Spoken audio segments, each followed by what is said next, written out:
Bismillah. Assalamu alaikum wa rahmatullahi wa barakatuh, mes frères et sœurs. Dans cette vidéo, je vais vous parler d'une erreur cruciale que la majorité des musulmans commettent. Et je vais être honnête avec vous, cela pourrait très bien t'arriver aussi. Alors reste bien jusqu'à la fin de cette vidéo pour comprendre de quoi il s'agit et surtout comment l'éviter bi'idnillah. Et l'exemple que je vais vous partager à la fin va vraiment te surprendre. Car certains frères de la communauté, souvent sans le savoir, nous entraînent aussi dans ce grand péché par ignorance. La science précède la parole et les actes. En islam, il est essentiel de comprendre que l'acquisition de la connaissance vient avant de parler ou d'agir. Avant de s'engager dans quoi que ce soit dans le domaine du commerce, de la religion ou d'autres aspects de la vie, il est impératif de savoir ce qui est permis et ce qui est interdit.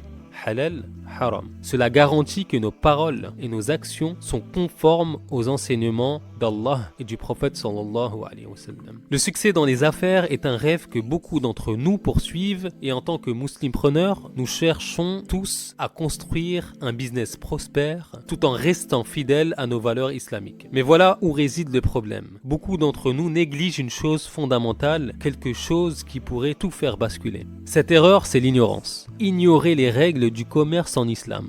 Oui, beaucoup pensent qu'il suffit d'être honnête, de ne pas tromper pour faire du commerce halal, mais en réalité c'est beaucoup plus profond que cela. Il y a des règles précises, des principes à respecter pour que nos affaires soient réellement en conformité avec l'islam et surtout, à notre époque, beaucoup de business en ligne ne cessent d'émerger. Est-ce que telle activité est halal? Est-ce que tel procédé est halal? Est-ce que tel mode de transaction est halal? Il faut se poser tous ces genres de questions. Les règles du commerce en islam, un savoir obligatoire. Le prophète sallallahu alayhi wa sallam a dit, c'est une traduction approximative, chercher la science est une obligation pour chaque musulman. Et cela inclut la science du commerce. Car lorsque nous sommes confrontés à une chose, nous devons au préalable apprendre les règles religieuses de cette chose. Trop souvent, on se lance dans un business sans même connaître les bases de ce qu'Allah subhanahu wa ta'ala nous demande dans nos transactions. On signe des contrats sans les comprendre. On s'engage dans des pratiques financières douteuses ou, pire encore, on tombe dans le riba, l'usure qui est clairement interdit et justement c'est l'exemple de cette vidéo. L'importance de se former, une protection spirituelle et financière. Prenons un exemple assez simple. Si tu souhaites devenir médecin, est-ce que tu vas soigner des gens sans te former? Bien sûr que non. Et bien dans le commerce c'est pareil. Se former aux règles islamiques du commerce, c'est non seulement une obligation religieuse, mais c'est aussi une manière de protéger ton business et de chercher la baraka d'Allah subhanahu wa ta'ala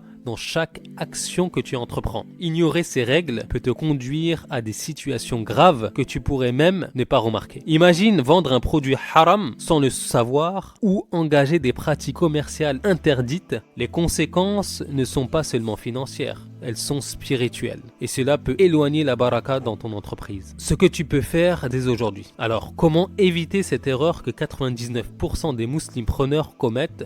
La solution est simple, se former. Aujourd'hui, il existe de nombreuses ressources pour apprendre les règles du commerce en islam, des livres, des cours en ligne, des imams ou des experts en finance islamique. Prends le temps d'investir dans ta connaissance car c'est un investissement dans ta réussite ici-bas et dans le delà. Attention, en fonction de ton madhab, tu dois apprendre les règles du commerce islamique dans ton école. Car, encore une fois, dans le fiqh juridique, il y a beaucoup de divergences entre les écoles. Pour illustrer cette erreur, laisse-moi te donner un exemple concret, quelque chose que beaucoup d'entre nous dans la communauté font sans vraiment y réfléchir, mais qui pourrait nous entraîner dans un péché majeur. Par exemple, tu souhaites utiliser PayPal pour un paiement plusieurs fois sans intérêt, et jusque-là, ça semble pratique, non? Mais ce que beaucoup ignorent, c'est que certains contrats de paiement en plusieurs fois proposés par des services comme PayPal impliquent des intérêts si le montant n'est pas réglé à temps. Car en islam, tout contrat qui inclut de l'usure, même indirectement, est strictement interdit. Il est important de comprendre que si le contrat en lui-même est haram, c'est-à-dire non conforme aux principes religieux, alors la transaction reste illicite, même si tu respectes les délais de paiement pour chaque mensualité. Les frères et sœurs proposent le paiement en 4 fois sans intérêt via PayPal, mais comme nous venons le voir, ceci est interdit. Le comble, c'est que les frères et sœurs proposent le paiement en 4 fois sans intérêt via PayPal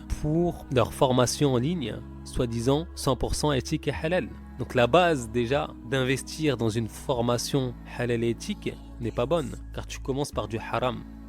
Le problème, c'est que beaucoup de frères et de sœurs dans la communauté se retrouvent embarqués dans ce type d'accord sans en être conscients, pensant que tout va bien parce qu'ils font leur paiement en ligne, alors que le contrat est en réalité illicite. C'est un exemple parfait de comment, par ignorance, on peut facilement tomber dans une erreur grave. C'est pour cela que l'apprentissage des règles du commerce en islam est essentiel. C'est pour cela que l'apprentissage est une obligation pour chacun. En te formant correctement, tu sauras comment éviter ce genre de piège, inch'Allah. Alors, prends le temps de te former et sois vigilant, car ces petits détails peuvent faire toute la différence dans ton business et dans ta relation avec Allah subhanahu wa ta'ala. Avant toute création d'un business, nous devons commencer par l'apprentissage du commerce en islam, puis, bi'idhnillah, créer notre entreprise et pouvoir vivre de cette entreprise.